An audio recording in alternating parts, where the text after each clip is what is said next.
St. Louis is a Midwestern American city located in eastern Missouri that is probably most well known for its iconic Gateway Arch.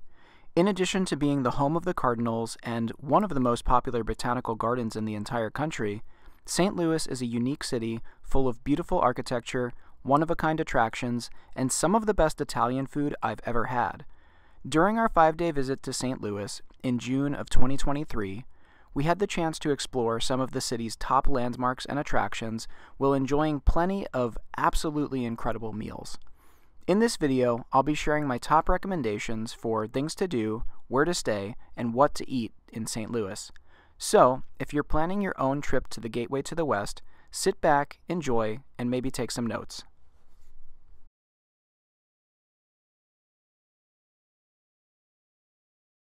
Let's start with accommodations. For our visit, we stayed at the Hyatt Regency at the Arch. While I'm sure there are a bunch of great hotels in the area, our main goal was to find a place to stay that was located in the downtown area near the Gateway Arch, which the Hyatt definitely delivered. Quite a few of the spots we visited in St. Louis were within walking distance from our hotel, or just a quick Uber ride away, which made things very convenient. While the rooftop terrace was not open to the public during our visit, we ended up in a cozy room with a partial view of the Arch and the Mississippi River. Our hotel also had a lot of open spaces to explore, a convenient Starbucks location in the lobby, and Red Kitchen, where we had a couple of delicious breakfasts. In addition, the staff was always friendly and even helped us rebook an additional night last minute when our flight home got canceled. While I can't compare the Hyatt to any other hotels in the area, I can certainly recommend this spot if you're looking for an affordable, convenient, and clean place to stay in downtown St. Louis.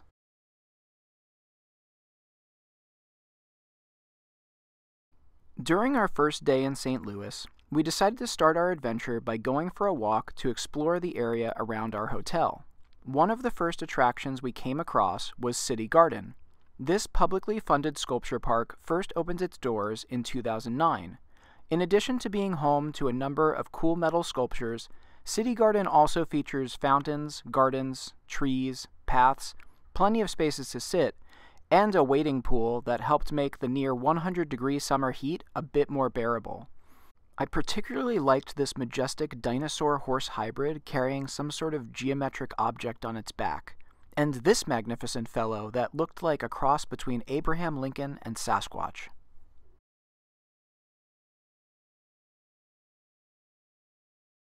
After exploring CityGarden and grabbing dinner, we headed back towards our hotel to hang out at Gateway Arch National Park and take some photos while watching the sunset on the shore of the Mississippi River.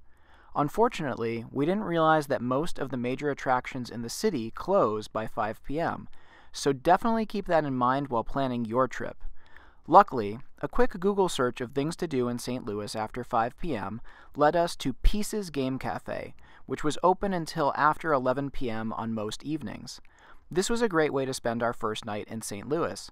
The cafe had a chill atmosphere, a great selection of games to choose from, plenty of space for the guests, as well as a menu full of delicious food and fun drinks. If you enjoy game cafes or are just searching for a fun spot to visit in the evening, definitely check out Pieces Game Cafe.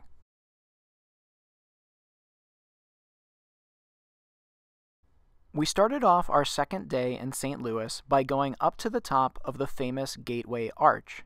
Fun fact, the Arch is located in Gateway Arch National Park, which is the smallest national park in the U.S. Even from the outside, the Arch is absolutely breathtaking to see up close. Depending on which angle you are looking from, you can get wildly different perspectives of the stainless steel monument. Sometimes the Arch looks as thin as a piece of paper against the backdrop of the sky, while at other times it resembled some kind of spaceship out of a sci-fi movie. I definitely felt as though there was a disconnect between my eyes and my brain when we were standing directly underneath the Arch. It just didn't seem real. While I pondered whether or not the structure was somehow photoshopped into reality, we made our way inside the base of the Arch, which is home to the Visitors Center and Museum. The museum offered cool exhibits, artifacts, and galleries that shared information about American westward expansion as well as facts about the construction of the Arch itself. After exploring the museum and watching a VR movie that transported us back to the St. Louis of the 1850s, it was time to make our way to the top of the arch. Visitors line up in a staggered queue and are eventually separated into small groups in front of narrow metal doorways. Once it's your turn, you are loaded into a tram comprised of small metal barrels that each hold up to 5 people. Despite the 2 of us getting our own private pod for our ride to the top, we still felt claustrophobic as the tram is very small and feels a lot more like riding in a submarine than a conventional elevator. In fact, the tram uses a completely custom-made system that combines elements of escalators, Ferris wheels, and elevators to climb the sloping tunnel within the arch. With only a double-paned glass door to look out of, we tried to avoid thinking about what would happen if the power went out. After about 4 minutes, we arrived at the top of the Gateway Arch, 630 feet above the Visitors Center. The top of the arch is lined with a bunch of tiny windows that provide you with unmatched views of the city and surrounding areas. To the west, you can see the old courthouse and Busch Stadium, nestled amidst the skyscrapers of St. Louis. To the east, you can see the Mississippi River and the city of East St. Louis, which is actually in Illinois and, according to every Uber driver we spoke to, is the Midwestern equivalent of Mordor. One of my favorite things to see from the top were the interesting shadows cast by the arch on the park below. After about 10 minutes, it was time to head back down the way we came. Despite some anxiety from the heights and cramped quarters in the tram, going to the top of the Gateway Arch was a phenomenal experience that I would definitely do again during a future visit to St. Louis. For the second half of our second day in St. Louis, we visited the gorgeous Missouri Botanical Garden. This spot is known as one of the best botanical gardens in the whole country for good reason. Despite not being as large as some other gardens, there is no lack of things to see and explore. The nearly 80-acre property is home to several different gardens, water features, stunning bits of architecture, and the massive Climatron greenhouse. During our visit in the summer of 2023, we got to see a bunch of breathtaking glass sculptures throughout our walk as part of the Chihuly and the Garden exhibit. Dale Chihuly's artwork has popped up on several of our trips in the past, so it was a nice surprise to have this exhibition line up with our visit to the garden. The Missouri Botanical Garden was a great place to be surrounded by nature, take cool pictures, walk around, and enjoy some relaxing vibes after our intense ride to the top of the Gateway Arch.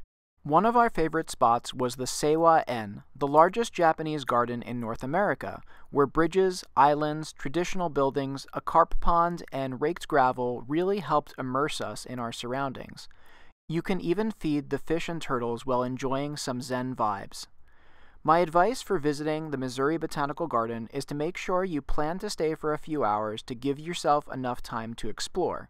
Also, it gets very hot in St. Louis during the summer, so be sure to bring water and sunscreen or pick some up at the gift shop or cafe. And no matter how hungry you get, don't eat those mysterious black balls growing on the trees.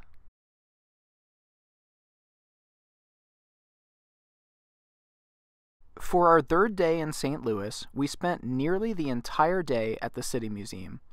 This spot had been on our bucket list for over 10 years and was one of the top reasons why we wanted to visit St. Louis, so we made sure to give ourselves the amount of time needed to explore as much of the museum as possible. For those of you who aren't familiar with the City Museum, it is definitely one of the strangest and coolest spots I've ever visited. In a nutshell, the City Museum is the result of a team of sculptors and artists converting an old shoe factory into something that combines elements of a museum, an aquarium, a playground, an art gallery, and an amusement park. The building is full of artifacts, sculptures, interactive elements, animals, caverns, slides, a giant praying mantis, a Ferris wheel, and even a school bus precariously hanging off the side of the roof. Plus, this terrifying cage that looks like something out of Mad Max. The scariest thing about this is that it's so narrow that you can't turn back once you start climbing up. This super unique spot is definitely worth a visit even if you just want to walk around the various floors to say that you saw it in person. There are a few things to keep in mind when planning a visit to the City Museum. First of all, you'll probably want to pick up knee pads before you visit or in the gift shop when you first arrive, since you'll likely be spending a lot of the day climbing on rebar and concrete. Next, the inside is a bit of a labyrinth, so it can be pretty easy to get lost, but honestly, that sort of adds to the chaotic fun of exploring the museum, as long as you don't have to go to the bathroom. While the City Museum is definitely fun for both adults and children, there are a few spots that are too narrow for adults to squeeze into, so keep that in mind, especially if you have small kids. Finally, when it comes to the slides, especially the giant 10-story slides, you'll get a faster ride if you wear certain types of fabrics. The City Museum was one of our favorite attractions in St. Louis and definitely lived up to its wild reputation.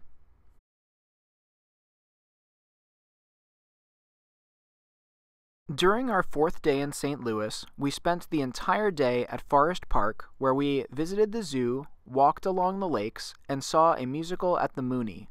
The St. Louis Zoo is home to over 15,000 animals, spans over 80 acres, and is 100% free. Some of our favorite activities at the zoo were exploring the indoor butterfly habitat, watching the grizzly bears play in the water, riding the train, and feeding the giraffes. Just make sure to bring plenty of sunscreen and water if you visit in the summer, because as I mentioned earlier, it gets very hot.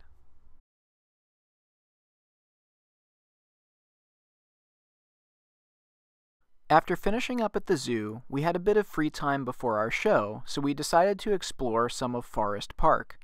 There are miles of trails, natural habitats, lakes, and cool bits of architecture to discover throughout the park. I wish we had more time to wander around since Forest Park has so much to see.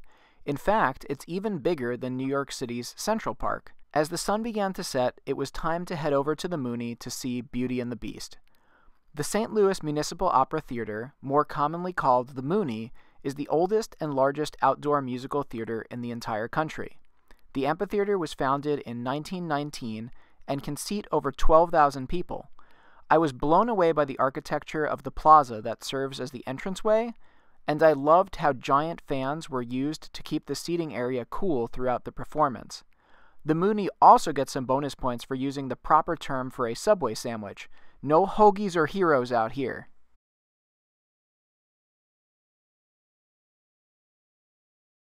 Speaking of food, with all of our favorite attractions accounted for, it's time to share some of our favorite restaurants and dessert spots. We were surprised to learn that St. Louis has a reputation for fantastic Italian food, especially toasted ravioli, and for good reason. We had some of the best Italian food I've ever had outside of Italy. One of the most famous Italian communities in St. Louis is known as The Hill. This neighborhood is packed with dozens of authentic Italian restaurants, bakeries, and shops.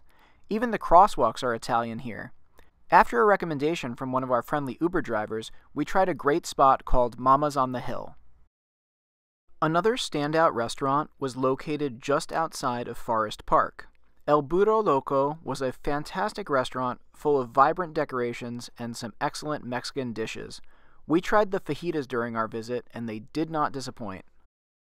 Clementine's Naughty and Nice Creamery is one of the most famous dessert spots in St. Louis. With multiple locations across both Missouri and Illinois, Clementine's offers some incredible ice cream flavors and even sells merch. We visited a couple different locations to try multiple flavors during our trip. One of our favorites was the gooey butter cake ice cream, which was loaded with chunks of gooey butter cake, a St. Louis specialty from the 1930s. Luckily, if you find yourself wanting to try Clementine's Creamery but aren't ready to travel to Missouri, you can get their ice cream shipped to you by visiting their page on Goldbelly. Now, my final recommendation was one of our absolute favorites. This spot was so good that not only did we visit 3 times during our 5 days in St. Louis, but we frequently talk about flying back to Missouri for a long weekend to eat here again. Katie's Pizza and Pasta is hands down one of the best Italian restaurants I've eaten at outside of Italy.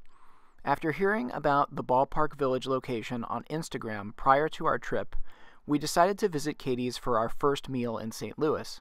But we loved it so much that we decided to eat there again for our final meal of the trip, and then a third time when our flight got canceled and we had to stay in the area for an additional night. Everything here is top-notch and prepared using local ingredients. In terms of what to try if you decide to visit, there are no wrong answers. Some of our favorites were the artichoke toasted ravioli with pesto and the lemon paccheri, but literally every pizza, starter, and pasta dish we had was 10 out of 10. Thanks so much for watching. I hope this video gave you some ideas for your own St. Louis adventure. From the food to the architecture, the people, and the attractions, St. Louis is a great city to visit and definitely provided us with one of my favorite trips so far.